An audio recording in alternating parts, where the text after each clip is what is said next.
దయచేయాలని నిత్యము ప్రార్థనలో వేడుకుంటున్నాను. వాక్యం మనకు చాలా అత్యవసరం. ఈ ఔషధాన్ని తీసుకున్న వారే ఈ లోకం నుంచి వేరైపోయి ఆయన కొరకు బ్రతికి ఆయన కొరకు ఎలా జీవించాలో నేర్చుకున్న వారే మానవ జీవితాన్ని మించినటువంటి పరలోకపు జీవిగా మనం బ్రతకడానికి అనుకూలమైనటువంటి పరిస్థితులు కల్పించుకునే వారంగా ఉంటాం.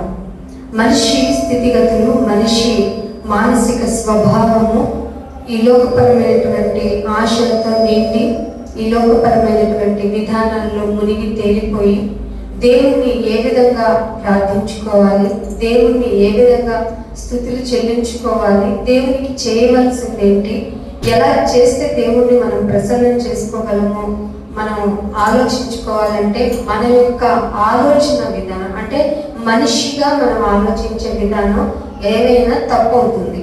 అందుకే దేవుడు తన పరిశుద్ధ లేఖనాన్ని మనకి అందించి మీరు ఏ విధంగా ప్రవర్తిస్తే ఏ విధంగా మీరు మీ పరిస్థితులను మార్చుకుంటే నన్ను ప్రసన్నం చేసుకోగలరు అనేటువంటి విధానాన్ని బైబిల్లో దేవుడు రాయించారు.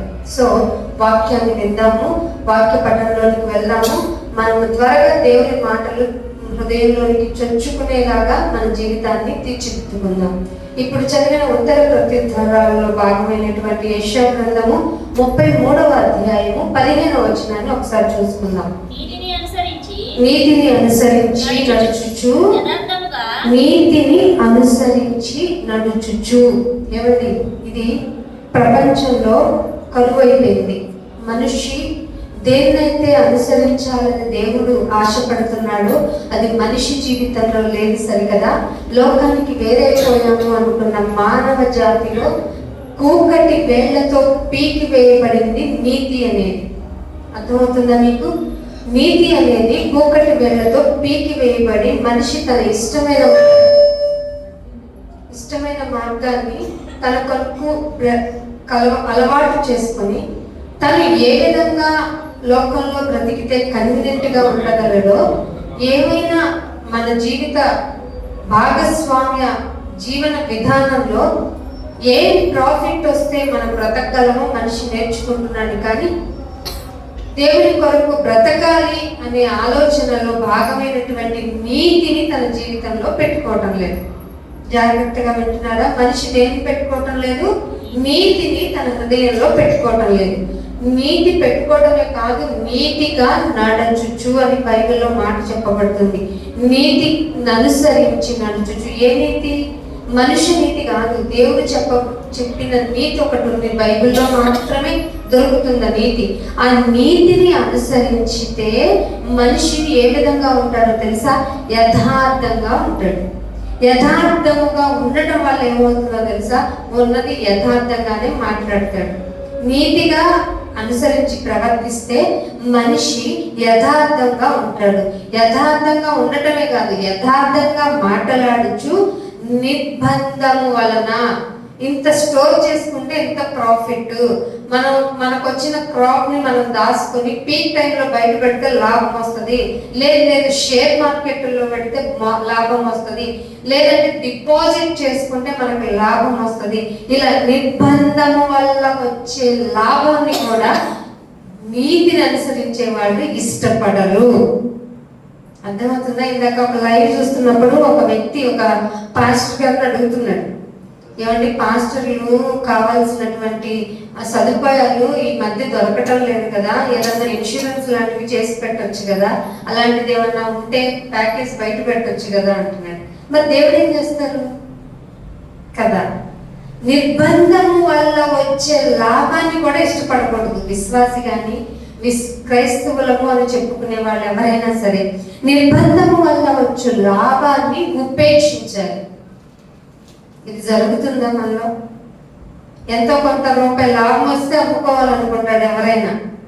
నీతి కలిగిన వాడు క్రైస్తవుడు నీతిగా యథార్థంగా ఉంటే మాట్లాడే మాట కూడా యథార్థంగా ఉంటది. సో తను ఏమి ఇష్టపడకూడదు? యథార్థముగా ఉండటం వల్ల నిర్బంధము వల్ల వచ్చు లాభాలు ఇంత ఫిక్స్డ్ చేసేసుకుంటే ఎంత లాభం వస్తుంది, నాకు అవసరం లేదు, నా దేవుడు ఉన్నాడు. ఈ నిరీక్షణ ఉందా? నిర్బంధము వల్ల వచ్చు లాభమును ఉపేక్షించుచు లంచము పుచ్చుకొనకుండా, లంచము పుచ్చుకోకుండా. ఎంత ప్రబుద్ధులు తయారైపోయారంటే మీకు బాప్తిసం కావాలంటే మీకు ఎంత డబ్బు ఇస్తే మేము చెప్తాం అనేటువంటి ఈ స్ట్రాటజీలో బ్రతుకుతుంది క్రైస్తవ్యం. అందుకే అంటున్నాడు, లంచము పుచ్చుకోకుండా తన చేతులను మలుపుకోవాలి. లంచము పుచ్చుకోకుండా చేతులు ఏం చేయాలి? వెనక్కి తీసుకోవాలి. తీసుకోకపోవటం వల్లే చాలా మంది దొరికిపోతున్నారు. మనం న్యూస్ చూస్తే వాళ్ళు పాపం ఏం చేస్తారు, వాళ్ళ చేతులు లిక్విడ్ లో ముంచుతారు కదా, ముంచగానే ఏమవుతాయి? పింక్ కలర్ లో మారిపోతాయి. అంటే ఏంటర్థం? మీరు పట్టుకున్న నోట్లు మీరు లంచం తీసుకోవడం వల్లనే అని ఆ లిక్విడ్ చెప్తుంది. ఆ లిక్విడ్ సాక్షి. అందుకే పింక్ వాటర్ ఎప్పుడు లంచం పుచ్చుకున్న వాళ్ళు దొరికినప్పుడు పెడతా ఉంటారు. అందుకే అంటున్నాడు, లంచము పుచ్చుకొనకుండా మీ చేతులను మలుచుకోవాలి. ఇది క్రైస్తవ తత్వం. నిర్బంధము అంటే దాచి ఉంచటం వల్ల వచ్చే లాభాన్ని కూడా ఉపేక్షించుకోవాలి. ఇది క్రైస్తవత్వము. ఇంకేమంటున్నాడు? నీతిని అనుసరించాలి, యథార్థంగా మాట్లాడాలి. ఇది క్రైస్తవత్వము అని. మీరు హత్య అను మాట వినపడకుండా, ఏంటంట? హత్య అను మాట వినపడకుండా చెవులను మూసుకొని చెడుతనము చూడకుండా కన్నులను మూసుకోవాలి. చెవులు మూసుకోవాలి, కళ్ళు మూసుకోవాలి. ఏం చేయాలి? చేతులు మలుచుకోవాలి. ఇదంతా ఫిజికల్ యాక్టివిటీ ఇన్ సోల్ అన్నమాట. ఆత్మలో జరగవలసిన కార్యాలు జరుగుతున్నాయా క్రైస్తవ్యంలో? ఇది అస్సలు జరగవు. చేతులు మడుచుకోవాలి, జరుగుతుందా? కళ్ళు మూసుకోవాలి, జరుగుతుందా? చెవులు మూసుకోవాలి, జరుగుతుందా? లాభాపేక్షను వదులుకోవాలి, జరుగుతుందా? నీతిగా బ్రతకాలి, జరుగుతుందా? ఇది కదా క్రైస్తవ్యం అంటే. చెవులు మూసుకున్న ఇవన్నీ జరిగించిన వాళ్ళు ఎక్కడ ఉంటారట? ఉన్నత స్థలములో ఉంటారు. ఎక్కడ ఉన్న స్థలం? ఎవరెస్ట్ ఉన్నత స్థలమా? కాదు. దేవుని యొక్క ఉన్నత స్థలం అనేది ఏమిటో తెలుసా? పరలోకం.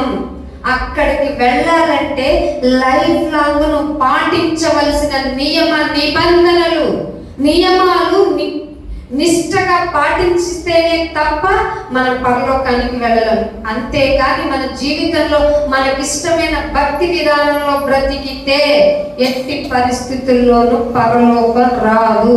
నీకు ఇష్టమైన భక్తి నీకు సంతృప్తినిస్తుంది. దేవునికి ఇష్టమైన భక్తి నిన్ను నలిపేస్తా ఉంటుంది. ఎందుకంటే లోకము దానికి విరోధమైనది. దేవుని మాటలకు లోకం విరోధి అయింది. అందుకే ఆయన మాటలు చేయడానికి ఎవరు ఇష్టపడతల్లా? వారికి ఇష్టమైన భక్తిలోనే ఉండడానికి ఇష్టపడుతున్నారు. నీతి లేదు మనుషుల మధ్య. నీతి ఉంటే మనుషులలో వైర్యం ఉండదు, బాధ ఉండదు, క్రోధం ఉండదు, అసూయ ఉండదు, మచ్చలు ఉండదు, హత్య చేయాలన్న ఆలోచన రాదు. చెవులు మూసేసుకుంటాం, కళ్ళు మూసేసుకుంటాం, లాభాపేక్షను కోరుకోం. ఇవన్నీ చెయ్యాలి అంటే రక్షణ తీసుకోవాలి, బాప్తిస్మం తీసుకోవాలి. బాప్తిస్మం తీసుకుని నాకంటూ ఒక నియమం ఉంది. ఆ నియమం ఏంటో తెలుసా? కొంతమంది అన్నిలో ఏం చేస్తారంటే, మేము కొన్ని వ్రతాలు అవలంబిస్తున్నాం, దాని ప్రకారంగా నాన్ వెజ్ తినాం, కొన్ని వ్రతాలు అవలంబిస్తున్నాం, ఇంట్లో చేసిన ఫుడ్ తినాం, మా అంతటి మేము చేసుకొని వ్రతాన్ని పాటిస్తున్నాం అంటున్నారు. వాళ్ళు చేసేవన్నీ ఫిజికల్ యాక్టివిటీస్. వాటి వల్ల ఏ లాభం ఉండదు సరికదా. కొన్నాళ్ళకి వాళ్ళకి వాళ్ళ భక్తి మీద వైరాగ్యం వస్తుంది, ఏ మాత్రం సంతృప్తినివ్వదు. కానీ అదే నీతిగా, న్యాయంగా ఉండు, యథార్థంగా ఉండు, చెవులు పూసుకొని ఉండు, చెడు చూడకుండా, చెడు వినకుండా, లాభాపేక్షను కోరుకోకుండా బ్రతికి చూడు. ఎంత సాటిస్ఫైడ్ లైఫ్ ఉంటుందో. అందుకనే కీర్తనల గ్రంథము 15వ కీర్తన బైబిల్ అందరూ తీయండి, 2వ వచనం చూడండి. 15వ కీర్తన. యథార్థమైన ప్రవర్తన కలిగి. దేవుడు ఎప్పుడు కోరుకుంటుంది ఇదేనండి. నువ్వు లోకంలో నీ ఇష్టం వచ్చినట్టు ఉండు, లేదంటే నా దగ్గరకు వచ్చినప్పుడు నా దగ్గర ఉన్నట్టుగా నటించు అంటే కుదరదు. నువ్వు ఎక్కడున్నా యథార్థంగానే ఉండాలి.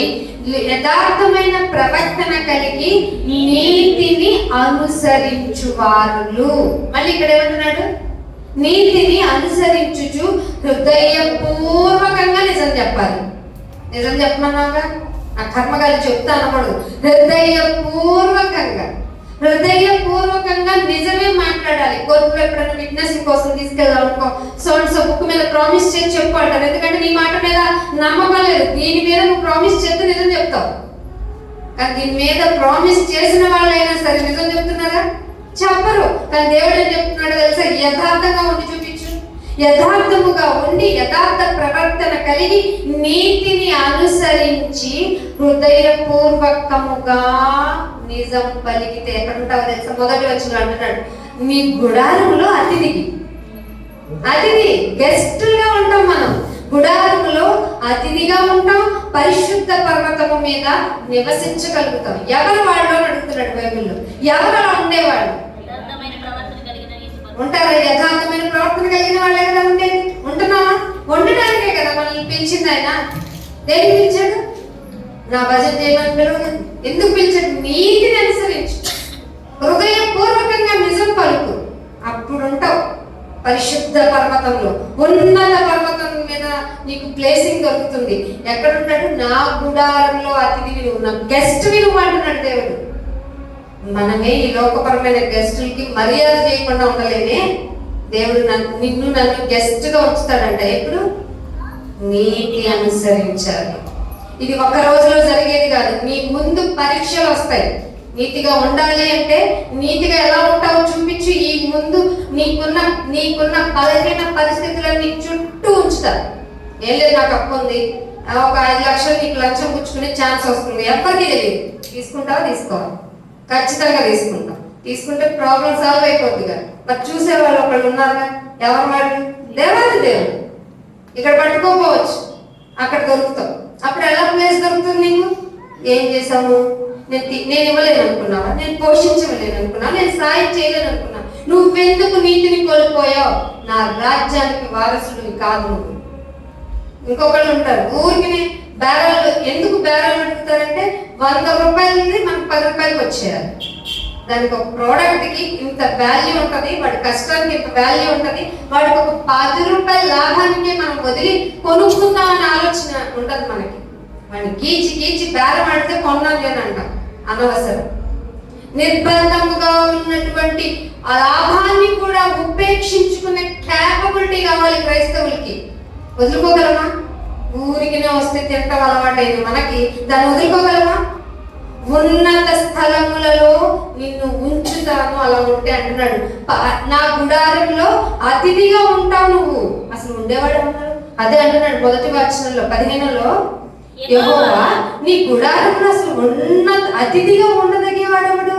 ఎవరు లేరు కదా. ఉండొచ్చు నాయన. ఎవరుంటారు నాయన? నీతిని అనుసరించి. 2వ వచనం చక్కగా చెప్తున్నాడు, యథార్థమైన ప్రవర్తన కలిగి నీతిని అనుసరిస్తే హృదయం ఏం మాట్లాడుతుంది? నిజం మాట్లాడుతుంది. అంతే. వాళ్ళే నా గెస్టులు, నా గుడారంలో అతిథులు. ఉంటారా మీరు అలాగా? నీతి అనుసరించడం తెలుసా? యథార్థంగా ఉండటం తెలుసా? అసలు మనిషిని మనిషిగా ప్రేమించడం తెలుసా? మనిషి దేవుణ్ణి స్తుతించడం, దేవుణ్ణి ప్రార్థించడం ఏమిటో తెలుసా? నీతిగా ఉండటమే, యథార్థంగా ఉండటమే, నీ హృదయపూర్వకంగా నిజాన్ని పలకటమే. ఇది వర్షిప్పింగ్ అంటే. అందుకే అంటున్నాడు కీర్తనలోనే 119వ కీర్తన, 119వ కీర్తనకి రండి. త్వరగా మన మాటలు పూర్తి చేసుకుందాం. 119వ కీర్తన 37వ వచనం చూడండి. ఏం చూడకుండా? వ్యర్థమైనవి ఉన్నాయి లోకంలో. ఏంటది? చెప్పండి, మర్చిపోకూడదు చెప్పండి. శరీరం పరంగా ప్రతిదీ వ్యర్థమే. వ్యర్థము వ్యర్థము వ్యర్థము. ద వైస్ పర్సన్ ఎవరైనా సులభంగా చెప్పారు. మరి ఏది వ్యర్థము? ప్రతిదీ వ్యర్థమే. ఇదిగో ఇప్పుడు కూర్చుని ఆయన మాటల్ని పంచుకొని వినటం, వినిన వాటిని గైకొనటం, గైకున్న వాటి ప్రకారం నడుచుకొనటమే మంచిది. మిగతావన్నీ వ్యర్థమే. అందుకే అంటున్నాడు, వ్యర్థమైన వాటిని చూడకండి. టీవీ సీరియల్సా చూడకండి, సినిమాలా చూడకండి. ఎందుకంటే చెడు ప్రభావం మనిషి మీద చాలా ఉంటుంది. టీవీలో కాదు, ఇంకేం కాదు, సినిమా హాల్లోకి వెళ్ళాం మేము, మా దగ్గరికే వచ్చేసింది ఏంటది ఆండ్రాయిడ్ ఫోన్స్. వాటిలో దొరకంది ఏంటి, అసలు కనపడింది ఏంటి, అన్ని వ్యర్థమైనవే కదా. వ్యర్థమైన వాటిని చూడకుండా నా కన్నులు త్రిప్పే, ఇది అవుతుందా? ఇది క్రైస్తవ్యంగా బ్రతకడం అంటే, క్రీస్తును అనుసరించి బ్రతకడం అంటే వ్యర్థమైన వాటిని చూడకుండా కన్నులు తిప్పుకోవడం, చేతులు వెనక్కి తిప్పుకోవడం, కళ్ళు మూసుకోవడం, చెవులు మూసుకోవడం. ఈ లోకంలో చెవిటివాడిగా, మోగవాడిగా, అంగవైకల్యము కలిగిన వాడిగా బ్రతికి చూపించు. దాన్ని నీతి అంది. బైబిల్ ఏమనింది? నీతి అంది, యథార్థత అంది. అందుకే నా కన్నులు త్రిప్పివేయము, నీ మార్గములలో నడుచుకొనుటకు. ఎందుకు బ్రతికించాలి? అష్టైశ్వర్యాలతో, బంగారంతో తొలగోగాలనా? కాదట. ఎందుకు బ్రతికించాలి? నీ మార్గములలో నడుచుకోవడానికి నన్ను బ్రతికించు. ప్రార్థన చేశాను ఎప్పుడైనా? ఇంకెందుకమ్మా బ్రతుకున్నా అంటే ఏం చెప్తా చెప్పు? పిల్లలు పెళ్ళిళ్ళు ఉన్నాయండి, వాళ్ళు ఇంకా సెటిల్ అవ్వలేదండి, పిల్లలు ఉందండి, పెద్దలు ఉందండి, ఇది ఉంది అది ఉంది. ఇప్పుడన్నా చెప్పావా నీ మార్గంలో బ్రతికి చూపించటానికి? నీ మార్గం అంటే ఎలా ఉంటుందో నేను బ్రతికి చూపిస్తా. అందుకు నన్ను బ్రతికించు, అందుకు నన్ను బ్రతికించు నాయన. అడిగావా ఎప్పుడన్నా? అడగం. కానీ మనుషులు ఎలా ఉన్నారట? 18వ అధ్యాయం 133వ అధ్యాయం యెషయా గ్రంథము 33వ అధ్యాయం 18వ వచనం చూడండి. 33వ అధ్యాయం 18వ వచనం. నీ హృదయము భయంకరమైన వాటిని ధ్యానం చేస్తుంది. ఎవరికి దొరుకుతారు? ఎవరికి దొరకం. మనుషులమైన మనం ఎవరికి దొరకం. కానీ మనుషులంట హృదయములో భయంకరమైన వాటిని ధ్యానం చేస్తున్నారంట. ఏంటో చెప్పనా? భయంకరమైన వాటిని లాభం దొరకాలి, నాకు లాభం కావాలి, దాచేసుకోవాలి, దోచేసుకోవాలి, ఒకరిని చంపేయాలి, హత్య చేసైనా సరే. హత్య మాట వినపడకుండా చెవులు మూసుకోగలుగుతున్నావా? చెడును చూడకుండా కన్నులు త్రిప్పుకోగలుగుతున్నావా? లంచం పుచ్చుకోకుండా నీ చేతులను వెనక్కి తిప్పుకోగలుగుతున్నావా? హాస్పిటల్లో ఏం ఇబ్బంది, ఏం జరగదు, ఏది జరగదు. కోర్టుల్లో జరగదు, ఏమి జరగదు. ఎక్కడైనా లంచం ఇవ్వాల్సిందే. లంచం ఇవ్వకుండా పని జరిగేది ఎక్కడో చెప్పనా? మీకు దొరికే ఒకే ఒక్క ప్లేసు సంఘము. సత్యానికి స్తంభమైన సంఘంలో మాత్రమే దొరుకుతుంది. లంచము లేకుండా హాయిగా ఆయన త్రోవలో బ్రతికితే జీవితం ఎలా ఉంటుందో తెలుసా? ఉన్నత స్థలంలో తీసుకెళ్లి కూర్చోబెట్టేస్తాడు ఆయన.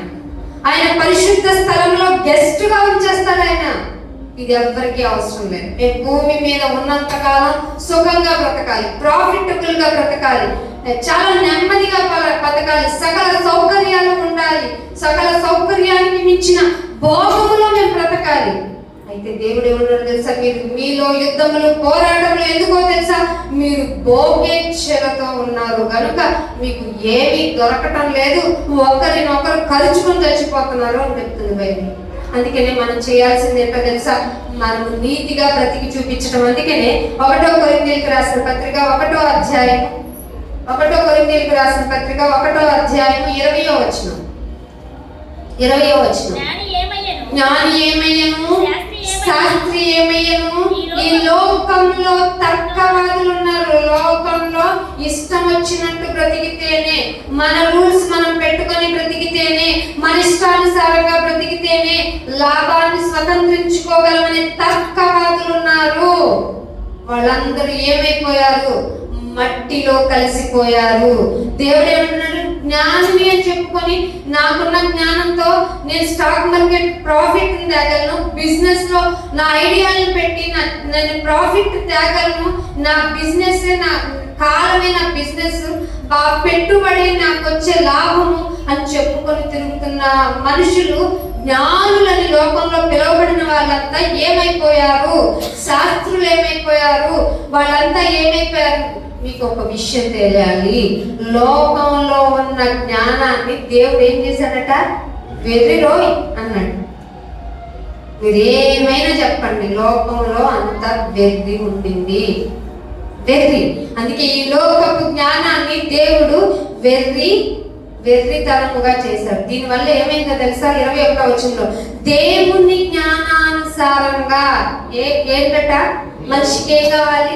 మనుష్య జ్ఞానానుసారంగా కాదు, దేవుని జ్ఞానానుసారంగా లోకము తన జ్ఞానము చేత దేవుణ్ణి ఎరుగకుండినందున. ఇది ప్రస్తుతం సంఘాల్లో కూడా జరిగిపోతుంది. మనుష్య జ్ఞానానుసారంగా మనిషి దేవుణ్ణి మైమర్పించాలనుకుంటున్నాడు, పూజించాలనుకుంటున్నాడు. మనిషి దేవుణ్ణి ఆ విధంగా నాకు ఇష్టమైన రీతిలో ప్రసన్నం చేసుకోవచ్చు అనుకుంటున్నాడు. కానీ దేవుడు ఏం చెప్తున్నాడు తెలుసా? నీ లోకపరమైన జ్ఞానంతో నువ్వు నన్ను ఎరగలేవు. అదే అంటున్నాడు, దేవుని జ్ఞానానుసారం కావాలి. దేవుడు తన జ్ఞానాన్ని చెప్పాడు. మీరు నా దగ్గరికి రావాలంటే నా నాలెడ్జ్ ప్రకారంగా రావాలి. ఆయన జ్ఞానానుసారంగా నడుచుకోవాలంటే మనిషికి ఏముండాలి చెప్పండి? నీతి ఉండాలి. మన మూల పాఠం అది. నీతి ఉండాలి, యథార్థంగా ఉండాలి, హృదయపూర్వకంగా సత్యాన్ని చెప్పాలి. ఎందుకంటే బోర్డు మీద రాసింది కాబట్టి అబద్ధం ఆడకూడదు కాబట్టి సత్యమే పలకవాలి అన్నట్టు కాదు. హృదయపూర్వకంగా సత్యం చెప్పాలి. జరుగుతుందా? చెడు చూడకుండా కన్నులను మూసుకోగలిగితే అది నా జ్ఞానం. లంచం పుచ్చుకోకుండా చేతులు వెనక్కి తప్పుకోగలిగితే అది నా జ్ఞానం. కానీ మనుష్య జ్ఞానం ఏమంటది? దేన్నైనా అనుభవించాలంటే మనకి ఎథిక్స్ ఉండకూడదు అంటుంది, మనకి మోరల్స్ ఉండకూడదు అంటుంది, మనిషిని కనికరించకూడదు అంటుంది, మనిషిని చంపేయచ్చు అంటుంది. అందుకే బైబిల్లో మీరు చదివిన 33వ అధ్యాయం 15వ వచనంలో హత్యను మాట వినకుండా చెవులు మూసుకొని చెడుతనము చూడకుండా కన్నులు మూసుకునేవాడే ఉన్నత స్థలంలో ఉంటాడు. ఉన్నత స్థలాన్ని కోరుకోకుండా మేము కోరుకున్న పరిస్థితుల్లో మన ఇష్టానుసారంగా బ్రతికితే మీరు కోరుకుని మీరు ఉన్న ఉన్నత స్థలం ఏదో ఒక రోజు పడిపోతుంది. ఆ టైంకి నువ్వు కూడా ఉండవు. ఎక్కడ ఉంటావు? నరకంలో ఉంటావు. అందుకనే ఒక మాట చూపిస్తాను చూడండి. నిర్గమాకాండము 15వ అధ్యాయము, నిర్గమాకాండము 15వ అధ్యాయము 15వ వచనం చూడండి. 15వ అధ్యాయము 15వ వచనం. ఎదోము నాయకులు కలవరపడుదురు, మోయేబు బలిష్ఠులకు ఒడుగు పుట్టును, కానాను నివాసులందరూ దిగులు నొంది కరిగిపోదురు, భయము అధిక భయము వారికి కలుగును. ఎందుకు ఇవన్నీ? భయము, అధిక భయము, కలవరము. ఎందుకని? నీతిని అనుసరించకపోవడం వల్ల. ఇవి ఉన్నత స్థలానికి ఎదిగిపోయాము అన్న ప్రతి ఒక్కరికి ఉన్న సెంటెన్స్. దేవుని జ్ఞానానుసారంగా జీవితాన్ని గడపటం లేదు అన్న వారికి కనబడుతున్న సింటమ్స్, వ్యాధి కారణాలు, భయము, అధిక భయము, ఇంకేమంటున్నాడు? వణుకు. ఇవన్నీ వస్తాయి. ఇలా బతికితే జీవితం అంటారండి? ఇలా బ్రతికే విధానాన్ని జీవితం అంటారా? ప్రతి క్షణం భయంతోనూ అధిక భయంతోనూ వణుకుతోనూ జీవితాన్ని గడపాలి. నిర్భయముగా బ్రతకాలి, ఫ్రీ ఆఫ్ ఫీల్ తో బ్రతకాలి. అందుకే దేవుడు మీకు ఈ గలతీ పత్రిక 5వ అధ్యాయం 15లో అంటాడు కదా, ఈ స్వాతంత్రము ఏమొచ్చింది మనకి? దాస్యం అనే స్వాతంత్రం వచ్చింది. అనుక్షణం భయపడుతున్న మన జీవితాలకి దేవుడు రక్షణనిచ్చాడు. ఏ విధంగా ఇచ్చాడంటే నీతిని అనుసరించండి, భయం లేకుండా ఉండండి, యథార్థతతో ఉండండి, మీకు వణుకు రాదు, నేను మిమ్మల్ని కాచుకోగలను, కాపాడుకోగలను, మిమ్మల్ని రక్షించుకుంటాను. అది నాకు మాత్రమే సాధ్యమైంది, నేను మాత్రమే ఇవ్వగలిగింది. ఏంటది? రక్షణ. ఈ గొప్ప రక్షణ నాకు ఇచ్చావు నాయన. ఇంతగా నేను భయంతో వణుకుతో నా జీవితాన్ని గడుపుతున్నప్పుడు, అధిక భయం నాలో నిద్ర లేమిని కలగజేసినప్పుడు నాలో నెమ్మదినిచ్చింది నీ వాక్యం. నీ వాక్యం వల్లే నా బ్రతుకు ఇలా ఉండింది. నెమ్మదిగా ఉంటాను, సుఖముగా నిద్రపోగలను. ఈ రక్షణ నాకు ఇచ్చావు. నన్ను తలంచుకొని నా కొరకు నువ్వు చూపించిన ప్రేమ మనుషులు ఎవ్వరూ ఇవ్వలేనిది, మనుషులు చూపించలేనిది. ఒకవేళ చూపించినా అది అస్థిరమైనది, స్థిరం ఉండదు. ఒకరోజు బాగా ప్రేమిస్తారు, ఒకరోజు వారు ఎంత ద్వేషిస్తారంటే నన్ను హత్య చేయటానికి కూడా వెనకాడరు. కానీ నీ ప్రేమ ప్రతిరోజు వాత్సల్యతలో చేంజింగ్స్ జరుగుతున్నాయి నాయన. నన్ను మార్చుకోవాలని, నన్ను కాపాడుకోవాలని, నన్ను రక్షించుకోవాలని, నన్ను ఉన్నత స్థలంలో కూర్చోబెట్టాలని నీ వాత్సల్యతను ప్రతిరోజు చేంజ్ చేసుకుంటున్నావు కదా నాయన. నువ్వు ఇలాంటి నిన్ను వదిలా, నీ మార్గాన్ని వదిలా లోకంలోనికి వెళ్ళి నేను బ్రతికేది, దానివల్ల భయం కలుగుతుంది కదా, వణుకొస్తుంది కదా. భయము, అధిక భయంతో నా జీవితాన్ని గడిపి ఎక్కడికి వెళ్ళి నేను బ్రతకగలను? ఆకాశంకి వెళ్ళిన అక్కడున్నావు, భూమి క్రిందకి వెళ్ళిన అక్కడున్నావు, నిల్చున్నా, నువ్వున్నావు, కూర్చున్నా, నిద్రపోతున్నా, అసలు నువ్వు లేని ప్లేస్ ఏంటి? సో నాకున్న ఏకైక దిక్కు దేవుడు. అందుకే వచ్చింది, దిక్కు లేని వారికి దేవుడే దిక్కు. దిక్కులన్నీ కలిగి ఉన్నా కానీ నీకు దిక్కు అవ్వాల్సింది మాత్రం దేవుడే. ఇది దేవుని మాట. లోకమంది ఏ దిక్కు లేని వాడికి దేవుడే దిక్కు అనింది, కానీ బైబిల్ అంటుంది నీకు ఎన్ని దిక్కులున్నా సరే నీకు దిక్కు నేనే. మార్చుకోవాలి మన జీవితాన్ని. ప్రతిరోజు ఆయనే వాత్సల్యతో నిన్ను కాపాడుకోవాలని నేను మార్చుకుంటుంటే ఒకరోజు నీసి వెళ్ళిపోతావు, ఒకరోజు ప్రార్థించి వెళ్ళిపోతావు, ఒకరోజు పాట పాడి వెళ్ళిపోతావు. ఒక్క రోజుతోనే నీ ప్రేమ అయిపోయిందా దేవుని పట్ల? ఆయన ఇచ్చిన రక్షణ ఎటువంటి రక్షణ? ఈ లోకంలో ఎవరు ఇవ్వలేనటువంటి రక్షణ కదా. ఎవరు నీకు భిక్ష పెట్టలేనటువంటి రక్షణ కదా. నీ పాపాలను ఎవరైనా వినిపిస్తే నీ బ్రతుకును అసహించుకుంటారు కదా. ఆ దేవాతి దేవుడే కదా నాయన నీ కోసం నేనున్నాను, నీ రక్షణ నేనిస్తాను అని ఆయన కదా చేతులు దినమిల్లా చాపి చూస్తున్నాడు. ఆయన పిలుపు నీకు చెలుకనైపోయిందా? అందుకని ఇంకొక మాట చూపిస్తాను. కీర్తన 48వ కీర్తన, 48వ కీర్తన చూడండి. ముగింపు వచ్చేసాను. 48వ కీర్తన 12వ వచనం. ముందు రాబోవు తరములకు దాని వివరము మీరు చెప్పునట్లు. ఏముండాలి నాన్న? నీతిగా బ్రతకాలరా, యథార్థంగా బ్రతకాలరా, హృదయపూర్వకంగా సత్యం చెప్పాలిరా. అందుకే నీ బ్రతుకుండాలరా. నీతిని అనుసరించరా, చేతులు వెనక్కి పెట్టుకోవాలని అంటే అది తరాలకి, రాబోయే తరాలకి చెప్పాలి. కాబట్టి ముందు రాబోయే తరాలకు దాని వివరణ ఇవ్వాలి. కాబట్టి సియోను చుట్టూ తిరుగుచు, దాని చుట్టూ తిరుగుతూ సంచరించండి. ఏం చేయాలి? రక్షణ తీసుకున్న మనము దాని వాల్యూ గురించి రాబోయే తరాలకు బ్రతికి ఉండటం, దేవుని జ్ఞానానుసారంగా బ్రతికి ఉండటం, సంచరించుచు చెప్పాలి. 4 గోడల మధ్య కాదు. మనము మన రక్షణ గురించి ఆయనకి ప్రైజింగ్ చేసిన తర్వాత మన జీవితాన్ని తీసుకెళ్లి లోకంలో చూపించి ఇది కాదు జీవితం అంటే, నీతిగా బ్రతకడమే జీవితం అని నువ్వు చెప్పి తీరాలి. రాబోయే తరాలకి నువ్వు సాక్ష్యం వదిలి వెళ్ళాలి. ఈ లోకం ఒప్పుకున్నా ఒప్పుకోకపోయినా నీ జీవితం ఎగ్జాంపుల్ అవ్వాల్సిందే. అందుకే బలియాగం అవ్వాలి. లోకం ఏ విధంగా పోతున్నా లోకము దాని ఆశ గతించిపోతాయని నువ్వైనా నిలబడి చెప్పాలి ఈ తరంలో. ఈ తరంలో అందుకే నిన్ను నిలబెట్టుకున్న నీవు లంచానికి లొంగిపోతావా? నీతి అవసరం లేదనుకుంటున్నావా? సత్యం అవసరం లేదనుకుంటున్నావా? నిన్నేం చేయాలి? ఇంకా నువ్వు కూడా మారిపోయావు అనుకుని నిన్ను తీసుకొచ్చి లోకం నుండి వేరు చేసి సంఘంలో నిన్ను నిలబెడితే నీలో కూడా లోకాశలా, నీలో కూడా జీవపు డంబమా, నేత్రాశ, శరీరాశ, వీటితో నిన్ను నువ్వు చంపేసుకొని పేరుకు మాత్రం జీవించుచున్నావన్న పేరు మాత్రం ఉంది, కానీ నీ క్రియలన్నీ మృతమే. అందుకే అంటున్నాడు యెహెజ్కేలు గ్రంథము 33వ అధ్యాయము. ఈ మాటతో చెప్పి ముగించేస్తాను. యెహెజ్కేలు గ్రంథము 33వ అధ్యాయం చూడండి, 21వ వచనం. 33వ అధ్యాయము 21వ వచనం. 21వ వచనం.